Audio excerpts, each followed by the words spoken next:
नमस्कार दोस्तों, जय हिंद, जय भारत। मैं महेंद्र सिंह आप सबका स्वागत करता हूं अदिति एकेडमी में।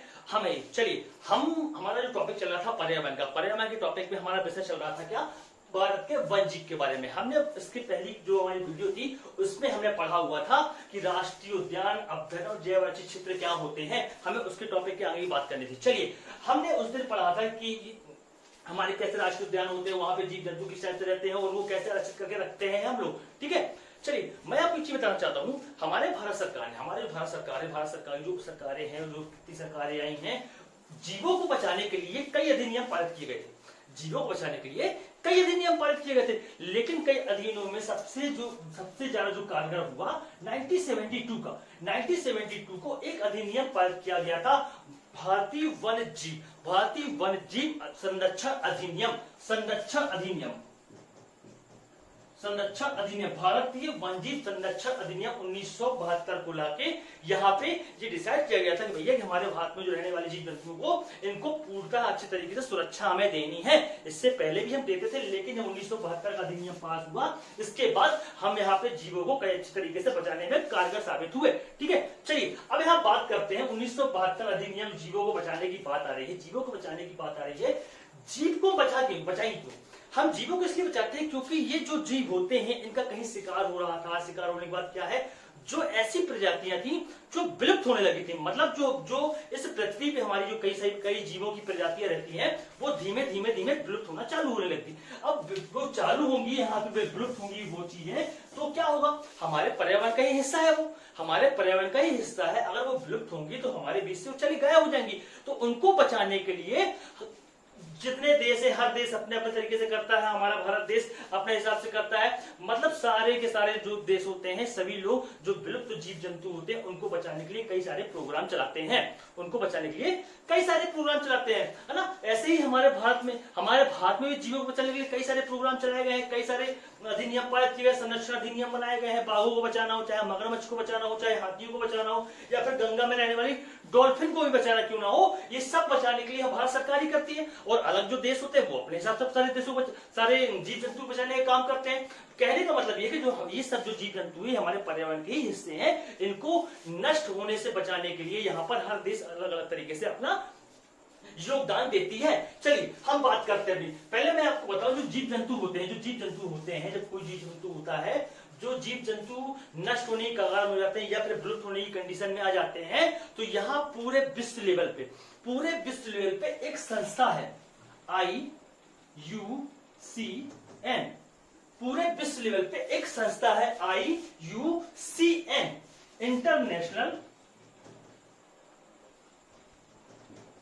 इंटरनेशनल यूनियन ऑफ कंजर्वेशन,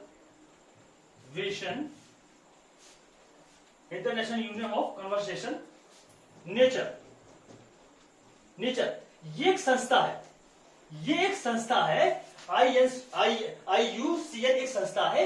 ये संस्था क्या करती है? ये संस्था ये करती है, जो प्राणी, जो जीव जंतु विलुप्त होने की कंडीशन में आते हैं, तो इसके द्वारा एक बुक जारी की जाती है। उस बुक का नाम होता है रेड डाटा बुक होती है। ये रेड डाटा बुक में क्या करते हैं, जो प्राणी विलुप्त होने की कंडीशन में जाते हैं, जो विलुप्त होने लगते हैं या विलुप्ति की कगार में आ जाते हैं, उसको ये संस्था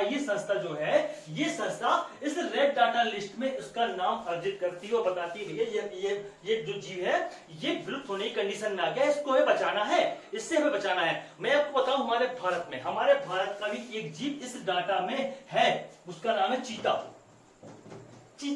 चीता जो है हमारे भारत का इस रेड डाटा लिस्ट में यहाँ पे इसका चीता का भी नाम चढ़ा हुआ है।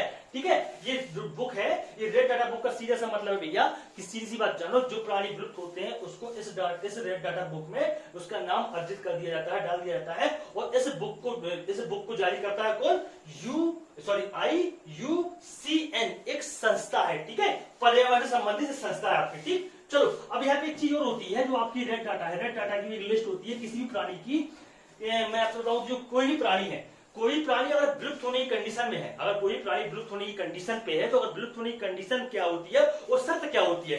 कहने का मतलब है, मान लो ये पृथ्वी है ना, पृथ्वी का ये क्षेत्र है, पृथ्वी का एक क्षेत्र है, और मान लो यहाँ पे कोई एक जीव रह रहा है, यहाँ पे कोई एक जीव रह रहा है। अगर ये जीव अपने प्राकृतिक स्थान पर, अगर ये जीव अपने प्राकृतिक स्थान पर 50 वर्ष तक, 50 वर्षों तक दिखाई न दे, अगर ये जीव अपने प्राकृतिक स्थान पर 50 वर्ष तक दिखाई न दे, तो इस जीव को विलुप्त माना जाता है। ये विलुप्त हुए जीवों की शर्त होती है कि विलुप्त हुए जीव को कैसे मानते हैं हम, कि प्राकृतिक स्थान पे वो अपने 50 वर्ष को अगर दिखाई नहीं देता है तो उस जीव को विलुप्त माना जाता है। सीधी सी बात है, मैंने आपको यहाँ पे बताया है कि IUCN एक संस्था है जो रेड डाटा बुक को जारी करती है, और उसमें जो प्राणी विलुप्त होने की कंडीशन में होते हैं उनका उसमें नाम उसका उसमें डालती है। और हमारे भारत से चीता जो प्राणी है, चीता जो जीव है, उसको इस डाटा में, इस रेड डाटा बुक में इसका नाम रखा गया है। ठीक है, चलिए अब भारत सरकार जो है कई मायने में जीवों को बचाने के लिए कई बड़ी बड़ी योजनाएं चलाई हैं, बड़ी बड़ी योजनाएं चल भी रही हैं। जैसे मैं आपको बताऊं 1972 में जब भारतीय वन जीव संरक्षण अधिनियम पास हुआ था, उसके बाद जो हमारा भारत है, हमारा जो भारत का मैप है, आप देखोगे हमारा भारत,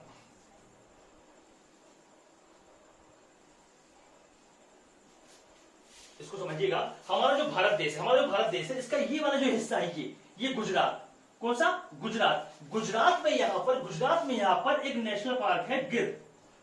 कौन सा? गिर, है ना? गिर यहाँ पर नेशनल पार्क है, और यहाँ पर एक जीव रहता है, उसे बोलते हैं एशियाई शेर। जो एशियाई शेर है, ये भी धीमे धीमे विलुप्त होने लगे थे, ये भी मतलब ये भी कम होने लगे थे। अब कम होने लगे तो यहाँ पे क्या करना पड़ेगा सरकार को? इनको बचाने के लिए यहाँ पर क्या एक योजना चालू कर दी कि भैया इनको बचाना है, तो यहाँ पे गिर शेर संरक्षण अधिनियम पास किया गया। गिर शेर संरक्षण, जैसे ही 1972 का भारतीय वन जीव संरक्षण अधिनियम पास किया गया, उसके बाद गिर शेर संरक्षण अधिनियम 1972 में ही पास कर दिया गया। मतलब कहने का मतलब है गिर शेर संरक्षण अधिनियम 1972 में इसको पास किया गया। ठीक है, कब? 1972 में। और क्या हुआ था? 1972 में ही भारतीय वन जीव संरक्षण अधिनियम पास किया गया था, भारत के जीवों को बचाने के लिए। अच्छा, 1972 की एक बहुत विशेष घटना और है। 1972 की एक विशेष घटना और है, आपने सुना होगा 1972 में पूरे विश्व में बाघ, शेर, है ना, बाघों को बचाने के लिए पूरे विश्व लेवल पे एक बहुत बड़ा प्रोजेक्ट चलाया गया था, जिसका नाम दिया गया था टाइगर प्रोजेक्ट। ये टाइगर प्रोजेक्ट पूरे विश्व लेवल पे 1972 को लाया गया था। 1972 में टाइगर प्रोजेक्ट को लाया गया था। अब यहाँ पे क्वेश्चन कई सारे बन जाते हैं टाइगर प्रोजेक्ट से लेके, कि टाइगर प्रोजेक्ट की अगर हम बात करते हैं तो टाइगर प्रोजेक्ट के जनक कौन थे? पूरे विश्व लेवल पे टाइगर प्रोजेक्ट के जनक कौन थे? तो वो थे गैनी मैनफोल्ड, है ना, गैनी मैनफोल्ड 1972 में पूरे विश्व लेवल पे टाइगर को बचाने के लिए गैनी मैनफोल्ड एक जन थे। इन्होंने पूरे विश्व में टाइगरों को बचाने के लिए एक मुहिम चालू की थी, जिसका नाम था टाइगर प्रोजेक्ट। इसके जब पूरे विश्व में 1972 में टाइगर प्रोजेक्ट लागू हो गया, चलने लगा, तो इसी क्रम में क्या हुआ? इसी क्रम में भारत की बारी आई। अब जब भारत ने सोचा, देखा कि पूरे विश्व में टाइगर प्रोजेक्ट लगा हुआ है, तो हमारे भारत में जो टाइगर है उनको ही बचाने के लिए तो इस प्रोजेक्ट को हम लगाते हैं अपने यहाँ पे। तो इसी क्रम में क्या हुआ, हमारा जो भारत है, भारत के इस वाले हिस्से पड़ता है उत्तराखंड। क्या पड़ता है? उत्तराखंड। और उत्तराखंड में यहाँ पर एक नेशनल पार्क है कार्बेट, है ना, जिसे जिम कार्बेट बोलते हैं, जिम कार्बेट यहाँ पे उत्तराखंड में नेशनल पार्क है। इसी क्रम में क्या हुआ, जब 1972 में गैनी मैनफोल्ड ने पूरे विश्व लेवल पर टाइगर प्रोजेक्ट लाके दे दिया था, उसके बाद जस्ट एक साल के बाद, मतलब 1973, जस्ट एक साल के बाद जब गिर शेर का आ गया 1972 में, उसके बाद 1973 में टाइगर प्रोजेक्ट मतलब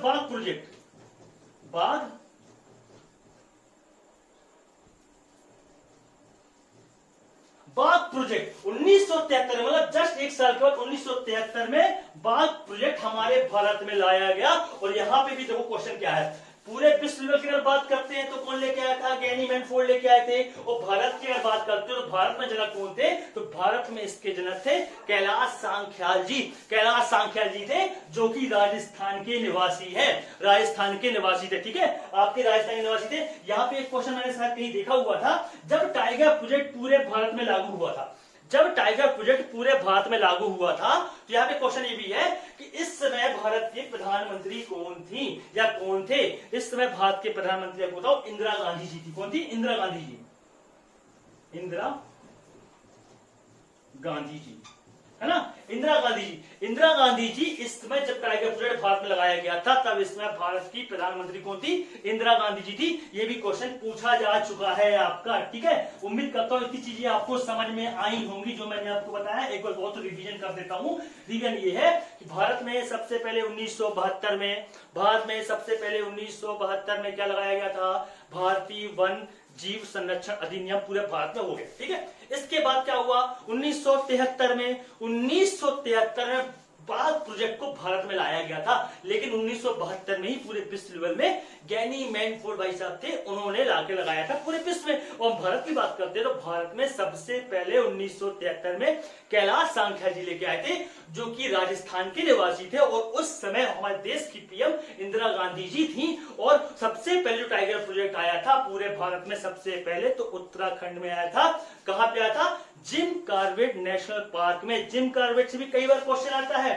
जिम कॉर्बेट जो है, जिम कॉर्बेट हमारे भारत में, हमारे भारत में जो उत्तराखंड पड़ता है, यहाँ पे कॉर्बेट, कॉर्बेट जो जिम कॉर्बेट नेशनल पार्क है, यहाँ पे पहले क्यों लाया गया? क्योंकि इसलिए लाया गया क्योंकि यह भारत का सबसे पहला राष्ट्रीय पार्क है, मतलब नेशनल पार्क। भारत का सबसे पहला राष्ट्रीय उद्यान, भारत का सबसे पहला राष्ट्रीय उद्यान भारत के उत्तराखंड में, भारत के उत्तराखंड राज्य में है, जिसकी स्थापना कब हुई थी? 1935 में।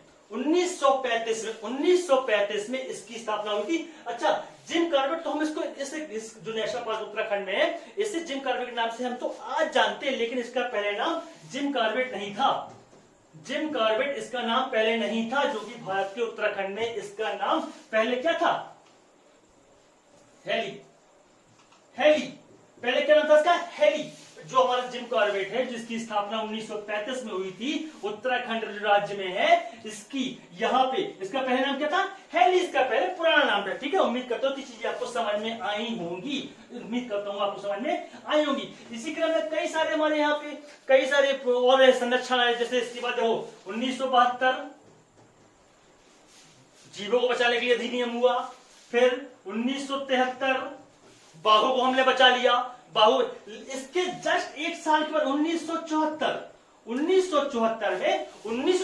में मगरमच्छों को बचाने के लिए 1974 में मगरमच्छ संरक्षण अधिनियम पास किया, क्योंकि उस समय मगरमच्छ के भी बहुत शिकार होते थे, उनको बचाने के लिए भी 1974 में मगरमच्छ संरक्षण अधिनियम पास किया गया। लेकिन क्या हुआ, जब यहाँ पे हमने पार किया गया था, इसको पास किया गया था, तो क्या हुआ, देखा कि मगरमच्छों की संख्या बहुत कम हो गई है, मगरमच्छों की संख्या बहुत कम हो गई है। इसी क्रम में जस्ट एक साल के बाद मतलब 74 के बाद 75 जस्ट एक साल के बाद जो मगरमच्छ संरक्षण अधिनियम हमने लगाया था, उसके जस्ट एक साल के बाद मगरमच्छ से ही रिलेटिव हमने यहाँ पर एक और अधिनियम पास किया, उससे हमने बोला मगरमच्छ प्रजनन अधिनियम, है ना। यहाँ पे मगरमच्छों की संख्या बढ़ाने के लिए हमने एक अलग से अधिनियम पास किया 1975 में। ठीक है, 1975 उम्मीद करता हूँ आपको पता हो गया होगा।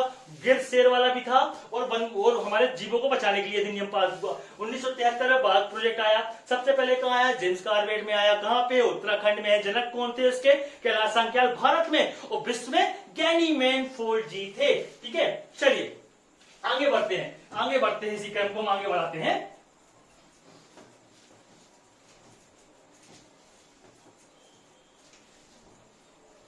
चलिए, है ना। अब देखो हमारे भारत में हाथी भी है, हाथियों का भी कई शिकार हो रहा था, हाथियों के शिकार हुआ था, उसको बचाने के लिए भी एलिफेंट प्रोजेक्ट लाया गया। एलिफेंट प्रोजेक्ट 1992 को एलिफेंट प्रोज लाया गया। मतलब कुल मिला के कहा जाए जो हमारे यहाँ पे भारत में जो जीव जंतु रह रहे थे, जो मतलब कहा जाए उनको कि बड़ा उनका शिकार हो रहा था, उनके शिकार को रोकने के लिए, उनका संरक्षण देने के लिए भारत सरकार को अलग से नियम पास करने पड़े ताकि इन जीवों को हम अच्छे से बचा सके और इनकी संख्याओं को भी बढ़ा सके हम पूरे भारत में। क्योंकि हमारे एक समय पे बाघों की संख्या बहुत घट गई थी, बाघों की संख्या बहुत घट गई थी पूरे भारत में। जब ये अधिनियम पास हुआ टाइगर प्रोजेक्ट, उसके बाद बाघों की संख्या धीमे धीमे बढ़ाना चालू किया गया ना। हम बात करते हैं अपने भारत देश की, हम भारत देश की अगर बात करते हैं अपने,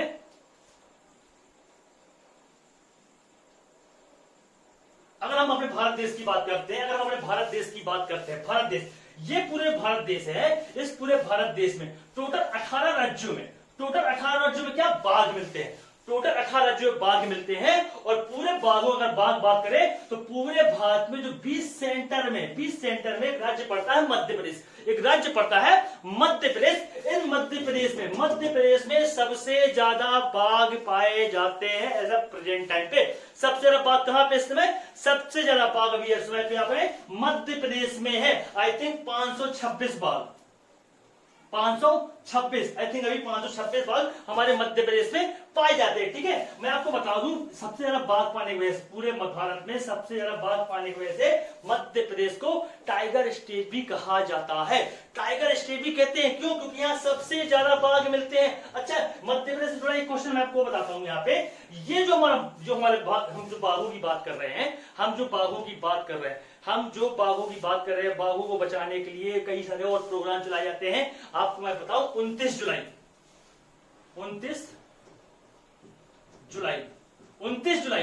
सन 2010 से 29 जुलाई सन 2010 से हर 29 जुलाई को बाघों के लिए यहाँ पे एक दिवस की घोषणा की गई है, और बोला गया है विश्व बाघ दिवस हम कब मनाते हैं? 29 जुलाई को मनाते हैं। 2010 में इसको लागू किया गया था। यहाँ पे एक क्वेश्चन और बनता है ये कि ये लागू किया गया, तो ये जो बाघों को बचाने के लिए जो हमने दिवस बनाया है, ये लागू किस देश से किया गया था? तो मैं आपको बता दूं रूस है ना। रूस से बाघों को बचाने के लिए और कई सारे प्रोग्राम चलाए जाते हैं, तो रूस से ही बैठे रूस में ही ये 29 जुलाई को 2010 में यहाँ पे लागू किया गया बाघों को बचाने के लिए, और अधिक मतलब उनको और संरक्षण, मतलब उनके प्रति, बाघों के प्रति और जागरूकता फैलाने के लिए, उनका शिकार ना हो, उनको बचाया जा सके। क्योंकि हमारी प्रकृति के, हमारी धरोहर है वो, हमारी प्रकृति की देन, हमारी प्रकृति का एक अनमोल जीव है वो, है ना। तो उनके बचाने के लिए 2010 में 29 जुलाई से क्या किया गया है? विश्व बाघ दिवस के रूप में हम बनाते हैं। ठीक है, चलो अब यहाँ बात करते हैं मध्य प्रदेश की। मध्य प्रदेश में जो टाइगर की बात करें हम, जिसे हम टाइगर स्टेट बोल रहे हैं, हम मध्य प्रदेश को जो टाइगर स्टेट हम बोल रहे हैं, मैं आपको बताऊं सबसे पहले मध्य प्रदेश में टाइगर स्टेट कब घोषणा की गई थी? तो 1995 में सबसे पहले मध्य प्रदेश टाइगर स्टेट बना था। सबसे पहले टाइगर स्टेट 1995 में मध्य प्रदेश बना था, और ये कम से कम कंटिन्यू 2010 तक बना रहा, 2010 तक कंटिन्यू बना रहा। लेकिन इसके बाद बाघों के हेर फेर होता रहा। इसके बाद क्या हुआ? अभी कुछ समय पहले की बात है, मध्य प्रदेश से पहले भारत के यहाँ पे एक राज्य पड़ता है कर्नाटक, भारत एक राज्य पड़ता है कर्नाटक, है ना। कर्नाटक राज्य पड़ता है यहाँ पर। कर्नाटक राज्य जो पड़ता है, इस कर्नाटक राज्य को उससे पहले बाघ स्टेट घोषित कर दिया गया था, लेकिन फिर से मध्य प्रदेश में बाघों की संख्या अधिक हो गई है, इसलिए मध्य प्रदेश को फिर से पुनः बाघ स्टेट का दर्जा प्राप्त हो गया है। ठीक है, चलिए, उम्मीद करता हूं इतनी चीजें भी आपको समझ में आई होंगी। ठीक है, चलो अब हम बात करते हैं कुछ राष्ट्रीय उद्यान और कुछ अभ्यारण्य के बारे में और जैव रक्षित क्षेत्रों के बारे में। ठीक, मैं थोड़ी सा मैप बनाता हूं यहाँ पे।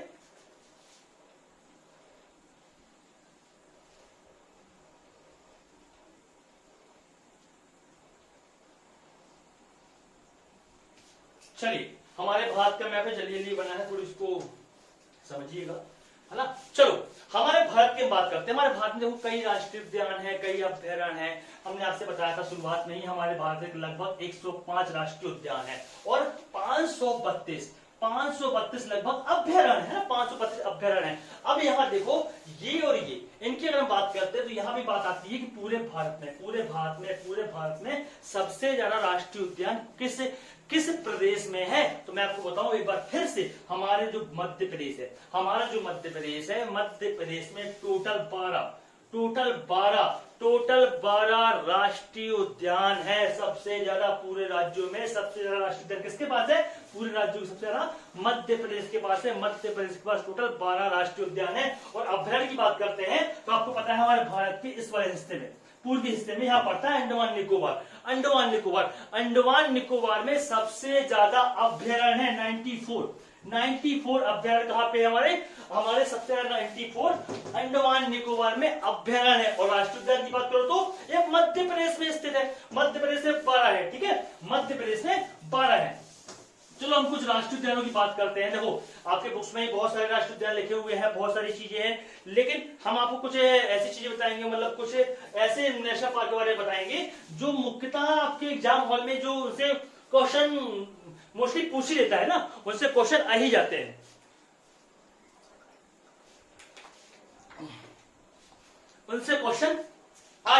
ठीक है।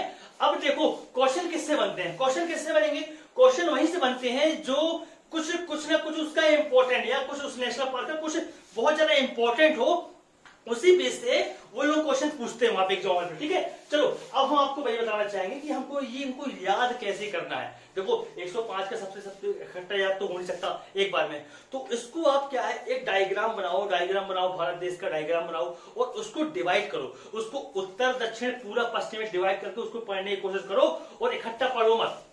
पहले जो मोस्ट है उसको पकड़ो, फिर उसके बाद जब वो आपके दिमाग में कंठस्थ हो जाए, आपको समझ में आ जाए, उसके बाद फिर उसमें और डाटा को जोड़ो, उसके बाद डाटा जोड़ो। लेकिन जो सबसे ज्यादा इंपॉर्टेंट है पहले उसको पकड़ो, फिर उसके बाद डाटा को और एक्स्ट्रा लेने की कोशिश करो, लेकिन सबसे पहले जो इंपॉर्टेंट वाला है। ठीक है, अब हम लोग 4 हिस्सों में बांटते हैं पूरे देश को, 4 हिस्सों में बांटते हैं, पूरे 4 हिस्से अगर बोलते हैं पूरे को। देखो ये है उत्तर का है, उत्तर, ये पूरब, ये दक्षिण, ये पश्चिम, है ना। तो हम उत्तर की बात करेंगे, उत्तर के राज्य, हम भारत के उत्तर के राज्यों की बात करें, भारत के उत्तर राज्यों की बात करें हम पूरे, तो उत्तर राज्यों पूरा इतना हिस्सा हम ले सकते हैं ना, इतना हिस्सा हम ले सकते हैं। ये देखो उत्तर का हिस्सा हो गया। अब उत्तर के हिस्से में अगर बात करो तो आपको पता है हमारे ऊपर तरफ 2 केंद्र शासित प्रदेश, एक जम्मू कश्मीर, एक लद्दाख। जम्मू कश्मीर और लद्दाख है यहाँ पर। अब यहाँ पर कौन से राष्ट्रीय उद्यान, नेशनल पार्क या अभ्यारण्य ऐसी जगह है जो हमारे लिए एग्जाम के दृष्टिकोण से बहुत इंपॉर्टेंट है? तो यहाँ पर आपको पता है लेह में यहाँ पे हिमिस, है ना, आपने सुना होगा हिमिस राष्ट्रीय उद्यान कहां पर है? लेह। पहले पूरा जम्मू कश्मीर था, लेकिन अब 2 केंद्र शासित प्रदेश बन गए हैं, तो लेह में स्थित है। तो लेह में क्या है? हिमिस। अब हिमिस है जो वहां पे है वो क्यों इंपॉर्टेंट है? इंपॉर्टेंट इसलिए भैया क्योंकि पूरे भारत में जितने भी राष्ट्रीय उद्यान है उन सब में सबसे बड़ा राष्ट्रीय उद्यान, भारत का सबसे बड़ा राष्ट्रीय उद्यान हिमिस, भारत का सबसे बड़ा राष्ट्रीय उद्यान हिमिस है। कहां पर स्थित है? लेह में स्थित। ठीक है, अब यहीं पर आपके जम्मू कश्मीर में ही दाचीग्राम राष्ट्रीय उद्यान है। यहीं पर आपके श्रीनगर में, आपके यहाँ पे जम्मू कश्मीर है, यहाँ पर क्या पड़ता है? दाचीग्राम यहाँ पर राष्ट्रीय उद्यान है। अब दाचीग्राम क्यों इंपॉर्टेंट है? दाचीग्राम इसलिए इंपॉर्टेंट है क्योंकि यहाँ पे कश्मीरी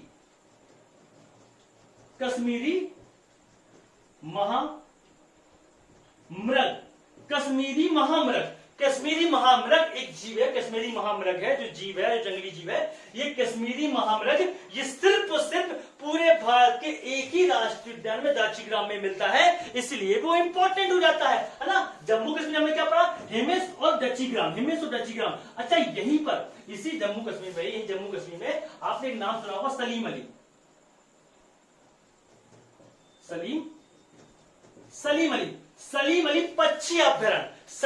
पक्षी अभ्यारण्य, ये भी आपके जम्मू कश्मीर में स्थित है। और सलीम अली के नाम से क्यों?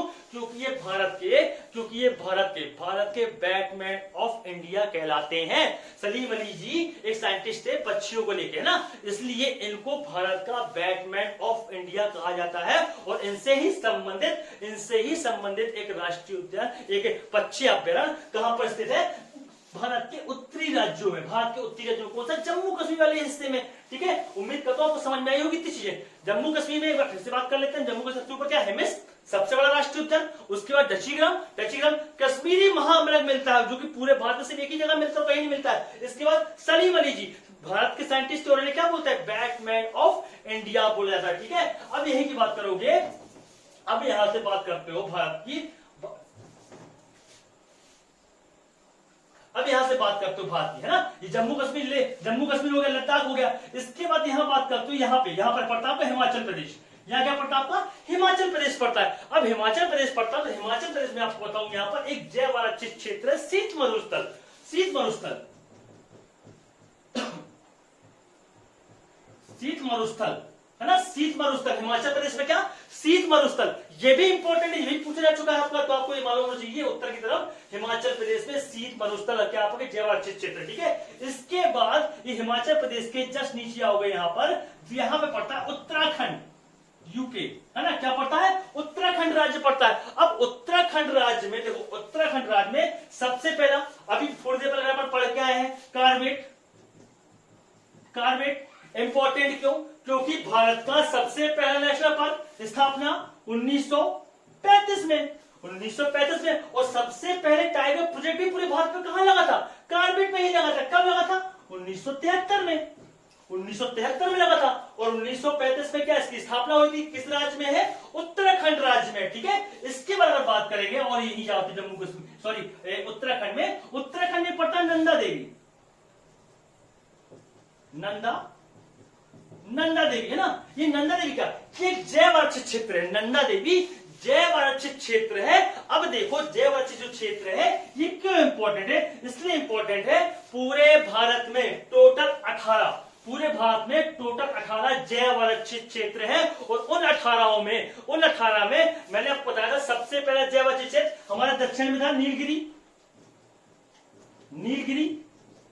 आपसे पहले इसकी पहली वीडियो मैंने आपको बताया था नीलगिरी, ये सबसे पहले, ठीक है। लेकिन यहाँ पे मैंने बताया हूं नंदा देवी, ये भी जैव आरक्षित क्षेत्र है। ये क्यों इंपॉर्टेंट है, क्योंकि जो 18 जैव आरक्षित क्षेत्र हैं, उन 18 जैव आरक्षित क्षेत्रों में सबसे छोटा जैव आरक्षित क्षेत्र कौन सा है, नंदा देवी। कौन सा है, नंदा देवी। आपके उत्तराखंड में ही एक नेशनल पार्क और है, राजा जी, जो कि आपके एग्जाम हॉल में पूछा जा चुका है। तो उत्तराखंड में क्या हो गया, आपके एक राजा जी हो गया, कार्बेट हो गया और नंदा देवी, है ना। आप और बुक्स को देखें और उसमें और डाटा मिलेंगे, लेकिन मैं आपको मोस्टली ये कोशिश कर रहा हूं कि आप उसको कैसे याद कर सकते हो। इनको 4 कैटेगरी में हमको बांटना है, उत्तर के राज्य अलग, दक्षिण के राज्य अलग, पश्चिमी राज्य अलग, पूर्वी राज्य अलग। हमें कैटेगरी बांट के पढ़ेंगे तो हमको बहुत जल्दी हमारे माइंड में चलेगा। जीएस कोई भी ऐसा सब्जेक्ट नहीं है जो कभी भूले, है ना। आप उसको क्या है, आप उसको रटने की कोशिश करते हो, आपको रटना नहीं है, आपको कोशिश क्या करना है, उनको समझना है। और समझेंगे कैसे, ज्यादातर उसको आप मैपिंग करके समझेंगे, तो मैपिंग से आपको बहुत जल्दी चीजों को समझ में आएगी। एक बार खुद आप घर में बैठ के प्रैक्टिस करें, खुद से मैप बनाए और राज्यों को डिवाइड करके कि उत्तर के राज्य अलग, दक्षिण के राज्य अलग, पूरब के राज्य अलग, पश्चिम के राज्य अलग, और वहां पे कौन कौन से नेशनल पार्क स्थित है। तो उससे हमारे पूरे भारत के धीमे धीमे सारे राष्ट्रीय उद्यान, अभ्यारण्य और बहुत सारी चीजें हमको याद हो जाएंगी। उम्मीद करता हूं चीजें आपको समझ में आई होंगी, है ना। जम्मू कश्मीर हो गया, लद्दाख हो गया, हिमाचल प्रदेश हो गया, उत्तराखंड हो गया, है ना। अब यहीं पे पड़ता है हरियाणा, यहां पे पड़ता है आपको हरियाणा, है ना। क्या पड़ता है, हरियाणा पड़ता है। अब हरियाणा में सुल्तानपुर झील पक्षी अभ्यारण्य, सुल्तानपुर पक्षी अभ्यारण्य, ये कहां पे, ये भी हरियाणा में, ये भी पूछा जा चुका है क्वेश्चन, इसलिए मैं आपको बता रहा हूं ना। हमको ऊपर के राज्यों को डिवाइड करके पढ़ना है, ठीक है। हरियाणा में हो गया। अब यहीं पे अगर आओगे, यहां पड़ता है हमारा उत्तर प्रदेश राज्य। क्या पड़ता है, उत्तर प्रदेश राज्य पड़ता है। उत्तर प्रदेश में भी 3 बहुत इंपॉर्टेंट है जो कई बार पूछ लेता है। एक है दुधवा राष्ट्रीय उद्यान, एक क्या है, दुधवा राष्ट्रीय उद्यान। एक हमारा पीलीभीत, है ना। दुधवा, पीलीभीत, ऐसे मोस्टली बहुत है यहाँ पे, है ना। लेकिन हमें क्या जो एग्जाम हॉल में पूछे गए, मैं आपको सिर्फ ये बता रहा हूँ कैटेगरी, आपको कैटेगरी बता रहा हूँ कैसे पढ़ना है। आपको यहाँ डिवाइड कर देना है इस हिस्से से, आप डिवाइड कर दो यहाँ के राज्यों के हिसाब से, जो इंपॉर्टेंट उनको रख लो। हमने पहले जम्मू कश्मीर हिमिस की बात की, सलीम अली जी की बात की, फिर हमने क्या बात की थी वहां पे, डैचीग्राम की बात की थी, हिमाचल प्रदेश गए थे तो सीत बरोस्कल की बात की थी हमने, फिर उत्तराखंड आए तो कार्बेट की बात की, नंदा देवी जी की बात की हमने, फिर वहीं पे हमने क्या बात की, वहीं पर हमने आपके हरियाणा में सुल्तानपुर झील पक्षी रमन की बात की हमने, उत्तर प्रदेश है तो हमने दुधवा राष्ट्रीय उद्यान, पीलीभीत की हमने बात की, है ना। तो ये हमारा कंडीशन है, ये हमारी चीजें हैं, ठीक है। हम कोशिश कर रहे हैं आपको बताने की कि आप लोग इसको डिवाइड करें। देखिए ये सारे राष्ट्रीय उद्यान आपके बुक्स में भी लिखे हुए हैं, सारे राष्ट्रीय उद्यान आपके बुक्स में भी लिखे हुए हैं सारी चीजें। तो प्लीज आप लोग घर में मैपिंग करके उसको एक बार बनाने की कोशिश कीजिएगा। मैं आपको यहाँ बताता हूँ तो मैं आपको बता सकता हूँ,